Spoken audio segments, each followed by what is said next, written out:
الحاجة فاطمة كانت ست بسيطة، طول عمرها معروفة في الحارة إنها قلبها كبير وبتقف جنب كل الناس. بعدما كبرت في السن بدأت تنسى حاجات صغيرة، مفاتيحها، مكان شنطتها، وحتى أوقات الصلاة. في الأول ولادها افتكروا إن ده طبيعي مع السن، لكن مع الوقت بقوا يلاحظوا إنها بتنسى أساميهم أحياناً أو تعيد نفس السؤال 10 مرات. اتشخصت في الآخر بمرض الزهايمر. زوجها العم حسن رغم إنه كان كبير في السن هو كمان قرر إنه يفضل جنبها طول الوقت.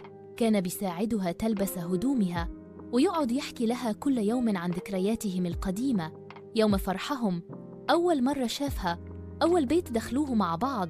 كان بيتعامل معاها بنفس الحنية اللي كان بيتعامل بيها معاها زمان وهما شباب.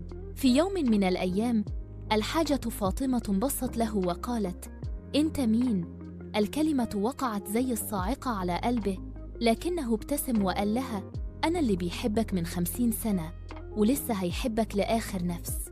الغريب إنه رغم إنها ناسية تفاصيل كتير، لكن كل مرة كان يمسك إيديها ويبتسم. كانت تهدى وتحس بالأمان. ولادها تعلموا من الموقف ده إن الحب مش بس كلام، الحب هو إنك تفضل جنب اللي بتحبه حتى وهو مش فاكر اسمك.